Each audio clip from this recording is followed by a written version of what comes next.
So I'm facing a serious issue with my robots, and that is simply storage space.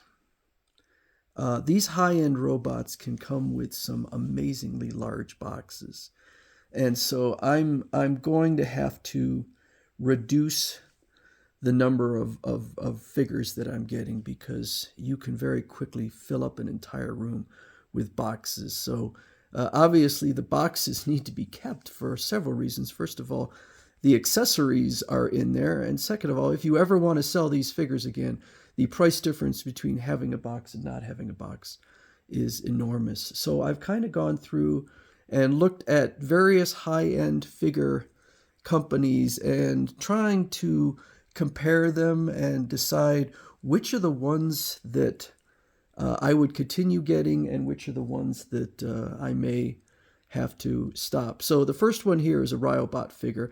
Ryobot has all sorts of different kinds of figures. We got some super expensive ones here. A lot of transforming figures. I have Tetsujin 28 here on pre-order, and that is a non-transforming figure. And I may go with this Super Robot Wars OG. I haven't yet pre-ordered that one, but neither of those figures are transforming. I would say that Ryobot is kind of a mixed bag. I have some Ryobot figures. I think this one is gorgeous. I have some that I love and some that I don't love. So it's not always hitting it out of the ballpark. It's got fully articulated fingers. That's pretty cool. There's a lot to like about this figure, even though I was a little bit critical of it when I talked about it. It really is a gorgeous figure. But Ryobot, they're going to have some. They come out with a lot of figures, but they're going to have to do something interesting, something special for me to buy one. This is King Art's, so let me put this one to the side. King Art's whole thing is, and I got about 4 or 5 King Art's figures, is that you can remove all of the covering here and look at the insides, and that's pretty cool. And I'm seriously thinking I might be done with King Art's, depending upon what the. It's not that I don't like King Art's. It's got a nice weight to it. The joints are fine, and it's pretty cool to be able to remove all the plates. Then you could put on damaged plates and give the figure a whole different look. Doesn't really do a lot for what I do, which is just put them on a shelf. And I don't play with them. I have played with them enough to remove all multiple times and check out the innards, put the damaged plates on, stuff like that. It's pretty cool. But these are expensive figures, and I just think that there are better companies out here. There's some examples. I do have the King. I have the Mazinger. They came out with a great Mazinger, and for some reason it's not on here, and I did not get that one. So I'm seriously considering whether I want to continue to get King Arts. Another one that I'll bring up here. I didn't have this one. Oh shoot, it's falling apart. This is from this little thing fell off. This clamps on his shoulder. This is Alpha Max, and oh shoot, I'll put this. Well, let's see. Okay.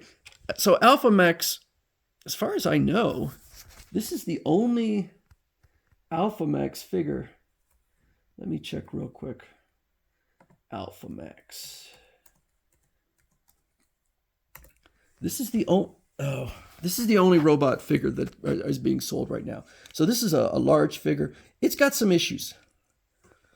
The joints aren't that sturdy. It's very tall. The neck is super loose. I think the ankles, the reason I didn't have this one up here is because the ankles aren't the best. He's never fallen over. These things here, you can see they're not the sturdiest. He's got articulated fingers. The figure is taller than my CCS Toys figure. But I can tell you that the Ccs Toys figure is significantly heavier. So that may be part of it, is that I think a lot of these joints are plastic, and so they don't have the stiffness of a of metal joints. So I don't know that I'm going to get another Alpha Max figure. This one looks very neat, but came in a gigantic box. I don't love it. So let me put this one to the side. So next we have Bandai. And Bandai produces probably as many figures as all the rest of these companies combined, and then some. They produce a wide range of different figures, robot figures, all sorts of different figures. They have tons and tons of licenses. And the quality can vary significantly. This is one of their highest quality one, which is their metal build. I don't know that they come much better than this. And I would say that metal build figures, their quality, their pound for pound quality is as good as any figures out there. They are absolutely fantastic. And I own a ton of figures. I own the Soul of Chogokin figures and all sorts of figures. And I really love Bandai. So definitely I would continue buying Bandai if I ever find any of these figures, these metal build figures that are at reasonable prices compared to the Japanese MSRP. I jump on them because I love them so much. And I have another one coming out, which is going to be not quite robot, but I guess it is robot, which is Mechagodzilla, which looks amazing. So the next one I have here, this big one is Evolution Toy Future Quest. And it's obviously Tetsujin 28. They come out with a lot of, here's their figures. Sold out. So they come out with a lot of large figures. Big size. And this here, Super Metal Action. So this figure was $500. It might be, I don't know, arguably the best Tetsujin figure ever made. Do I think it was worth $500? No, I do not think it was worth $500. And, just the fact that it's so iconic with Tetsujin and every, not sure I necessarily regret buying it, but it certainly didn't inspire me to buy more Evolution Toys figures. So they'd have to come out with something pretty interesting for me to spring for another Evolution Toy figure. So then we have CCS Toys. And CCS Toys, let's see, CCS.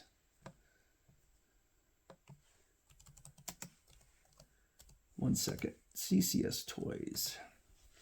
Okay, so I have the Tenjin Toppo Gorin, which was a very nice figure. The Getarobo Armageddon, the regular version. So let's see here. I'm not planning on getting... oh, shoot. I missed one of my figures. I'm not planning on getting... Let's see here. The Mazen Kaiser. These are expensive. These are about $360 a piece. You can see they're pretty consistent on the price. This one's $400. They're worth it. These are really, really nice figures. I was so impressed. The weight is incredible on this one. Really is.